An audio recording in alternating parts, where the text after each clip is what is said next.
Maging maayos lang yung buhay mo. Okay lang kahit hindi mo na ako balikan. Magiging masaya ako para sa'yo kahit di na ako yung dahilan. Aminado ako, nung nawala ka, kala ko di ko kakayanin. Pero mas mahirap pala kung hanggang ngayon, hindi pa rin ako aamin. Oo, mahal kita. Pero kahit mahal mo, dapat mo ding palayain. Kasi minsan may mga bagay na kailangan talagang mawala para lang mabalik yung sarili natin. Kaya kung babalik ka lang para sirain ako ulit, please, wag na lang. Pagtapos ng battle, pag-uwa ko ng TF, I want you gone.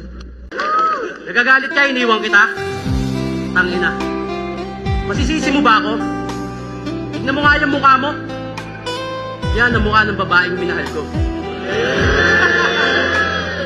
Hindi ko itatagay nung una kitang nakita, nagustuhan na kita. Hindi ka kasi katulad ng ibang babae. Sa kanila meron kang pagkakaiba. At oo, ako'y nanligaw. Lahat ginawa ko kahit umabot ng ilang buwan. Hatid sundo, bigay ng tsokolate at bulaklak. Nagtyaga ako, mapasakin ka lang. At salamat sinagot mo ko. Naging tayo. Yun ang araw na pinakamasaya. Sa wakas, kabiyak ko na ang babaeng pinakamaganda. Hanggang sa magsama tayo. Pinangako ko na ako ang magtatrabaho. Sa ating dalawa ako ang kikilos. Pinagluluto kita, binigay ko ang lahat. Sa ating dalawa, ikaw na nga ang boss eh. Nagtatrabaho ako, lahat ginagawa ko. Sa ating dalawa, ikaw na nga ang boss eh. Trabaho, bahay, yan ang ginagawa ko at marami pang iba. May mga problema rin ako sa labas ng relasyon natin pero di ko pinapansin dahil mas priority kita.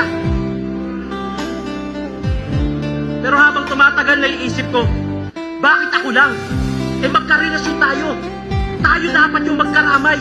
O baka sa part na yan, kasalanan ko kasi masyado kitang sinanay. Pero mahal kita. Kaming mga lalaki, may damdamin din. May kahinaang tinataglay. Napapagod, nasasaktan. Minsan tumatamlay, umaaray. Pinipilit maging matibay dahil sa pagiging lalaki ko. Pero lahat ng yun, di mo nakikita dahil sa pagiging babae mo.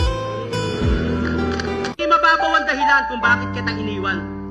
Wala eh. Ang toxic na. Away dito, away doon. Hindi na tulad ng dati. Hindi na masaya. Noon, simpleng bagay lang. Masaya na tayo. Kwentuhan at tawanan.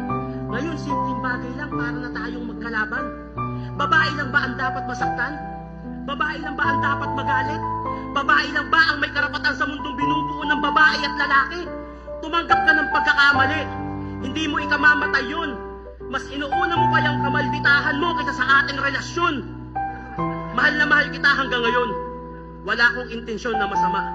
Inaantay ko lang naman na suyuin mo ko at sabihin mong hindi mo ko kayang mawala. Yung maramdaman ko na mahalaga ko sa relasyon na to.